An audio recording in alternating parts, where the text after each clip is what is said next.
अस्सलाम वालेकुम। हाँ जी, अब हम नेक्स्ट लेक्चर हमारा है कि भाई इको के बारे में, ठीक है। और हम पीएचपी कहाँ कहाँ यूज़ कर सकते हैं वेब पेज में। जैसे कि आपने लास्ट लेक्चर में मैंने आपको दिखाया कि भाई हम यहाँ पे पीएचपी हमने स्टार्ट किया और हमने क्लोज़ किया और उसके अंदर हमने क्या किया, इको हेलो वर्ल्ड करवा दिया, ठीक है। तो हम इसे हेलो वर्ल्ड करवा तो दिया, तो यहाँ पे मैं एक लिख सकता हूँ कि my website, this is my website, ठीक हो गया। क्योंकि ये मेरी वेबसाइट का टाइटल है। मैं सेव कर लेता हूँ, मैं यहाँ पे इसे रीलोड कर लेता हूँ, तो मेरे पास माई वेबसाइट लिखा हुआ आ गया। मैं ये ज़रा क्लोज़ कर लूँ क्योंकि हमारे पास, आई थिंक इसको भी क्लोज़ कर देते हैं, इसको भी क्लोज़ कर देते हैं और इसको भी क्लोज़ कर देते हैं क्योंकि मैं आपको ये दिखाना चाह रहा हूँ, ठीक है। तो ऑफ कोर्स मेरा टाइटल यहाँ पर भी लिखा हुआ आना चाहिए, ऐसे ही है ना। यहाँ पे तो मैंने लिख दिया, मेरा टाइटल ऊपर भी आना चाहिए। तो ऊपर टाइटल लिखने के लिए मैं क्या करूँगा, मैं इसी पीएचपी के कोड को कॉपी करूँगा। कॉपी करने के बाद यहाँ पर आया और यहाँ पर आके मैंने टाइटल वाली जगह पे कोड अपना पेस्ट कर दिया। सेव करता हूँ, रीलोड करता हूँ, बिल्कुल ये तो बड़ी मज़े की चीज़ होगी। अच्छा, अब जहाँ जहाँ मुझे ये चीज़ ज़रूरत पड़ेगी वहाँ वहाँ मैं इको करवा लूँगा। अब आप कहोगे सर जी, जब इको करवा के फिर फ़ायदा क्या हुआ, ठीक है। अब फ़ायदा ये है कि क्योंकि पीएचपी हमारे पास एक प्रोग्रामिंग लैंग्वेज है, ठीक है। एचटीएमएल आपकी है मार्कअप लैंग्वेज, वो सिर्फ टेक्स्ट को जो है ना मार्क करने के लिए इस्तेमाल होती है, कि ब्राउज़र को बताने के लिए इस्तेमाल होती है कि भाई ये जो चीज़ लिखी हुई है ना ये है क्या, ठीक है। इसे तुमने किस तरह प्रोसेस करना है, ठीक है। और उसी तरह CSS जो है वो स्टाइलिंग शीट है, ठीक है। वो सिर्फ बताने के लिए है भाई इस आईडी की या इस क्लास की जो चीज़ है या इस टैग नेम को तुम क्या करो, ये कलर स्कीम दे दो, ये फॉन्ट साइज़ दे दो, वगैरह वगैरह जो भी तुम देना चाहते हो, ठीक है। तो जो PHP और जावास्क्रिप्ट हमारी प्रोग्रामिंग लैंग्वेजेस हैं, तो यहाँ पे हम प्रोग्राम्स लिख सकते हैं, हम बेसिकली कैलकुलेट करवा सकते हैं, चीज़ों को प्रोसेस करवा सकते हैं, ठीक है। तो अब वो कैसे करवाएंगे, तो हमारे पास PHP में जैसे कि बाकी लैंग्वेजेस होती हैं उसमें हमारे पास वेरिएबल्स मौजूद होते हैं। अब वेरिएबल क्या होता है, अगर आप लोगों को नहीं पता, वेरिएबल बेसिकली एक ना कंटेनर होता है जिसके अंदर हम जो है ना कोई भी चीज़ स्टोर करवा सकते हैं, ठीक है। तो मैं यहाँ पे एक वेरिएबल ले लेता हूँ, ठीक है, और उसे मैं बराबर कर देता हूँ किसी के भी, यानी कि मैं यहाँ पे लिख देता हूँ माई वेबसाइट, ठीक हो गया, मैंने माई वेबसाइट लिख दिया।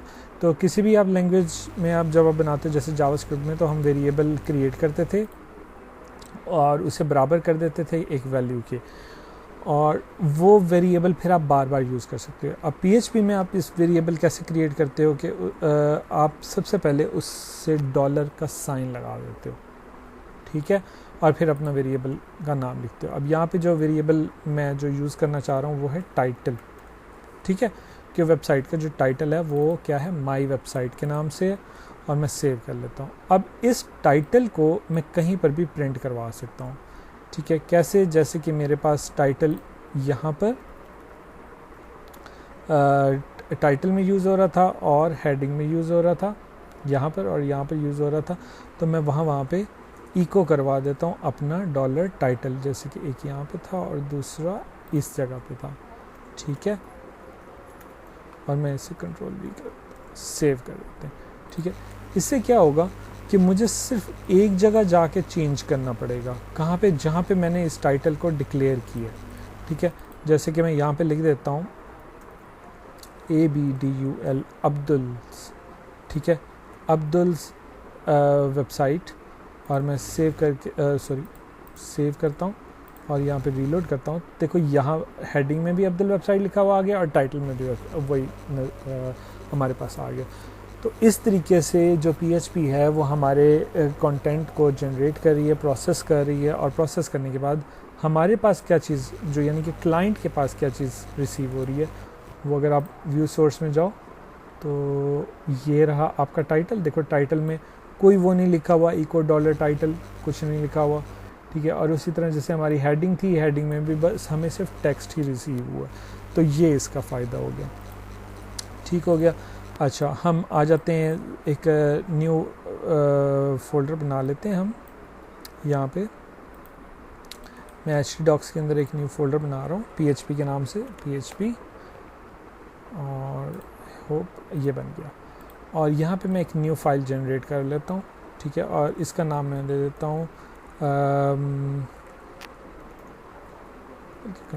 कंट्रोल एस पहले कर लेते हैं और इसका नाम दे देते हैं, यहाँ पे ना एक न्यू फोल्डर बना लेते हैं वेरिएबल, ठीक है, और भी छोटा कर लेते हैं वेरिएबल। ओके हो गया। सबसे पहले हम जो करेंगे वो है स्ट्रिंग। स्ट्रिंग क्या है वहाँ पे भी आते हैं, जिनकी कंप्यूटर साइंस है पढ़ी उन्हें पता है स्ट्रिंग क्या होती है। स्ट्रिंग बेसिकली हमारे पास जिसे हम टेक्स्ट बोलते हैं, ठीक है,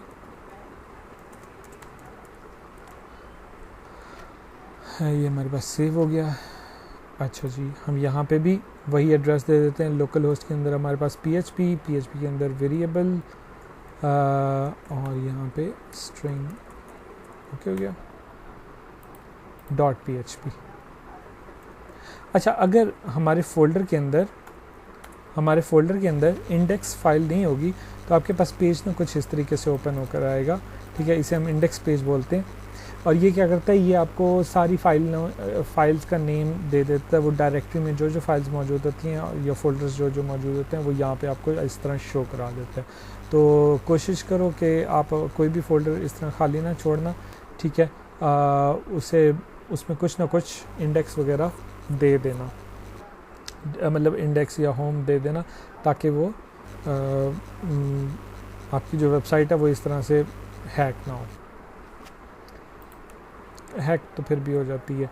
अच्छा, यहाँ पे मुझे क्या करना पड़ेगा, मुझे फ़ाइल का नाम खुद लिखना पड़ेगा क्योंकि हमारे पास इंडेक्स है नहीं, क्योंकि मैं बनाना नहीं चाह रहा। Okay, h1 strings strings HR save, okay हो गया जी।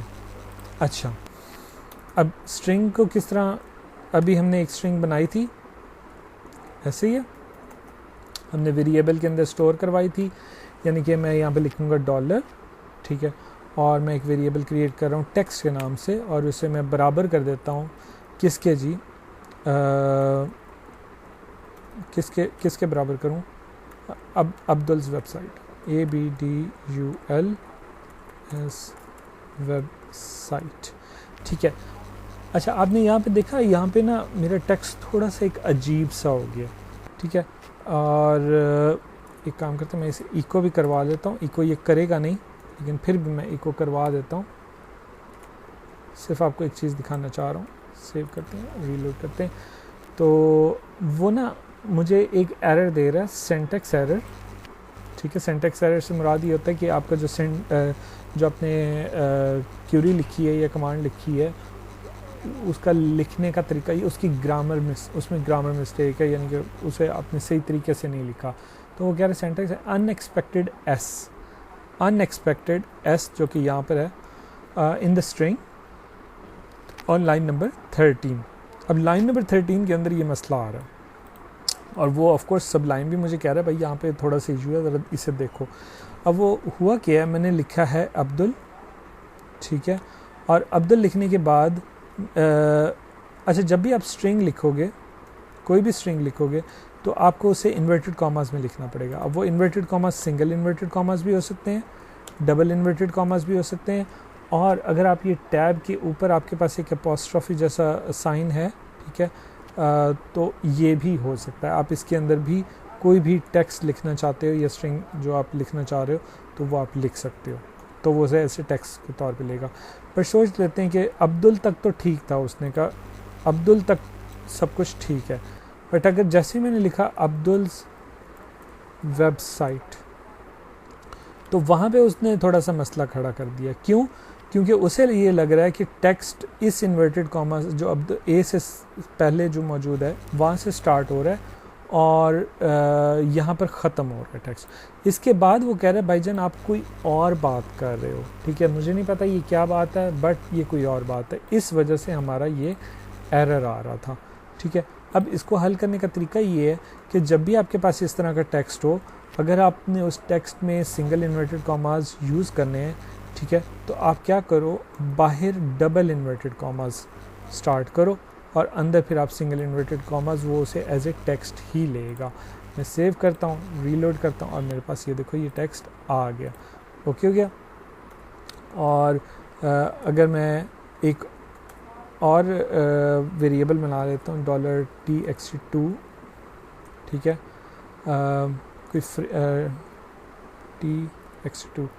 अच्छा, जब भी आप वेरिएबल क्रिएट करो उसमें एक चीज़ आपने ध्यान रखनी है कि ये वेरिएबल का रूल होता है कि कोई भी वेरिएबल न्यूमेरिक डिजिट से स्टार्ट नहीं हो सकता। PHP यहाँ पे एरर शो नहीं कर रही। आप कोशिश करना इस तरह की आदत ना बनाना कि अगर कोई प्रोग्रामिंग लैंग्वेज अगर आपको इस तरह की ऑप्शन दे भी रही हो तो आप कोशिश करो ये आदत ना रखना, ठीक है, क्योंकि ये जो न्यूमेरिक है ये फिर बाद में बहुत इश्यूज़ करते हैं और कुछ प्रोग्रामिंग लैंग्वेजेस जो हैं वो बिल्कुल ही अलाउ नहीं करती।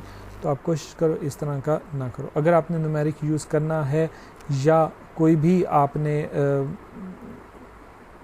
क्या नाम है स्पेशल कैरेक्टर यूज़ करना है तो कोशिश करो उसे किसी भी अल्फ़ाबेटिक टेक्स्ट के बाद जो है ना यूज़ करो, यानी कि मैं जैसे यहाँ पे यूज़ कर रहा हूँ। और आप उसमें स्पेस यूज़ नहीं कर सकते, ठीक है, क्योंकि वो फिर एक और बात होगी, वो ये यानी कि ये जो टेक्स्ट है वो और है और जो XYZ अगर आप कुछ और टेक्स्ट आगे लिखोगे तो वो कोई और बात है, ठीक है। तो उसके दरमियान में आपको डैश या अंडरस्कोर लगाना पड़ेगा। कुछ लैंग्वेजेस जो है वो आपको डैश लगाने देती हैं। अब देखो PHP डैश को फ़ौरन ही किसी और मतलब में लेके जा रही है। यहाँ पे डैश से मुराद माइनस है, तो आप कोशिश करो डैश की बजाय अंडरस्कोर का यूज़ करो ताकि आपको पता हो कि भाई ये एक ही टेक्स्ट है। ओके हो गया। अच्छा, हम यहाँ पर आ जाते हैं। हम यहाँ पे टेक्स्ट 2 बना रहे थे और मैं यहाँ पे लिख देता हूँ शी सेड, सॉरी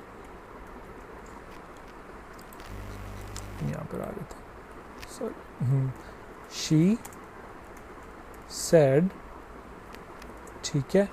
और यहाँ पे मैं डबल इन्वर्टेड कॉमास में वो कुछ भी लिखना चाह रहा हूँ, हाउ आर यू, ठीक है। अब ये वही ऊपर वाली बात हो गई कि दरमियान में मैं डबल इन्वर्टेड कॉमास यूज़ करना चाह रहा हूँ जो कि मेरे टेक्स्ट का पार्ट है, ठीक है, और मैं यूज़ नहीं कर सकता क्योंकि मैं बाहर को स्ट्रिंग को भी डिफ़ाइन करने के लिए डबल इन्वर्टेड कॉमास यूज़ कर रहा हूँ। तो यहाँ पे अब आपको क्या करना पड़ेगा, यहाँ पे आपको स्ट्रिंग को सिंगल इन्वर्टेड कॉमास में लिखना पड़ेगा ताकि वो दरमियान में जो डबल इन्वर्टेड कॉमास हैं वो एज ए टेक्स्ट कंसीडर किए जा सकें, ठीक है। और ये देखो अब मैं इसे इको करवाता हूँ, ठीक है, और $t_2 को हम यहाँ पे इको करवा लेते हैं, सेव करते हैं, रीलोड करते हैं और देखो she said how are you आ गया। ओके हो गया। अच्छा, इसमें एक और बात देखो, ये एक ही लाइन में आ रहा है, ठीक है, तो मुझे यहाँ पे दरमियान में ब्रेक चाहिए था।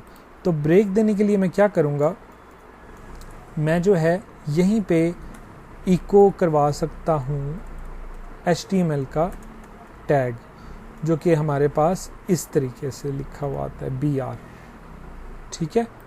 तो मैं सेव करता हूँ, मैं यहाँ पे रीलोड करता हूँ तो देखो ये देखो Abdul website she said how are you. क्यों? क्योंकि जो मेरा कोड है, सॉरी, जो मेरा कोड है वो एज ए टेक्स्ट रिसीव हो रहा है क्लाइंट को, तो वो कह रहा है कि भाई अब्दुल वेबसाइट, उसके बाद BR का टैग है। अब BR का टैग जो HTML फाइल है वो आपको पता है एज ए टेक्स्ट फाइल होती है जो कि यहाँ पे रिसीव होती है। ये जो टेक्स्ट फाइल होती है ना, ये फिर रेंडर करता है आपका ब्राउज़र, जो कि इस वक्त मेरे पास क्रोम है, तो क्रोम इसको रेंडर आउट कर रहा है और रेंडर करने के बाद मुझे जो है ना ये आउटपुट मिल रही है। तो आप इसे यानी कि जो अपना टैग है वो एज ए टेक्स्ट ही आप उसे आउटपुट करवा दोगे। ओके हो गया।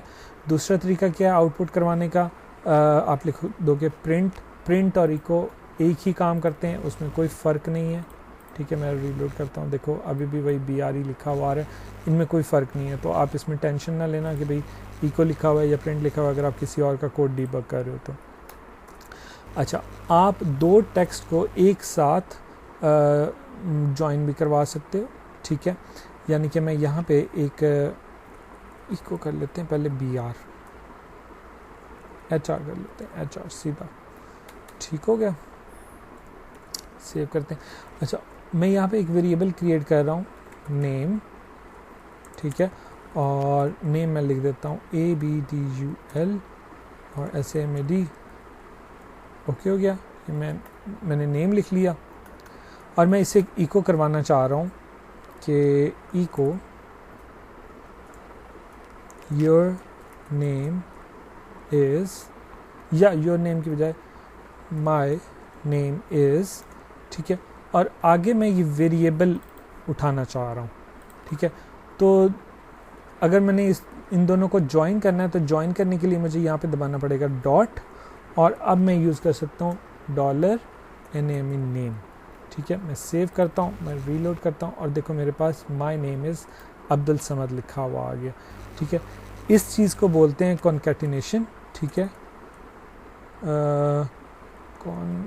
कॉन्कैटिनेट, ठीक है। ये हम टेक्स्ट को कॉन्कैटिनेट कर रहे हैं और आप एक से ज़्यादा चीज़ों को भी आपस में आगे कॉन्कैटिनेट कर सकते हो, यानी कि मैं यहाँ पे लिख दूँ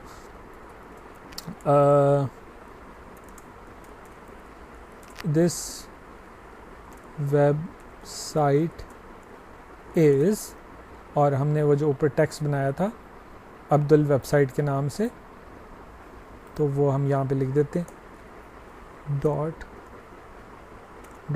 $TXT टेक्स्ट, ठीक है। सेव कर देते हैं, रीलोड करते हैं, तो देखो my name is Abdul Samad, this website is Abdul website, ठीक हो गया। ये बेसिकली आपका कॉन्कैटिनेट आ गया। हमारे पास PHP एक और ऑप्शन देती है कि आप अपने टेक्स्ट के अंदर ही, यानी कि स्ट्रिंग के अंदर ही वेरिएबल को दोबारा यूज़ कर सकते हो। तो ये चीज़ एक और BR कर लेता हूँ, BR ना 2 बार कर लेते हैं, ओके। सेव किया, रीलोड किया, हाँ अभी हमने कुछ किया नहीं है। हाँ, तो मैं आपको एक चीज़ बताना चाह रहा था कि आप डायरेक्टली स्ट्रिंग के अंदर ही वेरिएबल को लिख सकते हो, ठीक है। ये देखो मैंने जहाँ मेरा अब्दुल समद लिखा होना चाहिए था वहाँ पे मैंने डायरेक्ट $नेम लिख दिया, ठीक है, और यहाँ पे भी मैं इस तरीके से इसको क्लोज़ कर देता हूँ और डॉलर टेक्स्ट को भी मैं बीच में लेकर आ गया हूँ, ठीक है।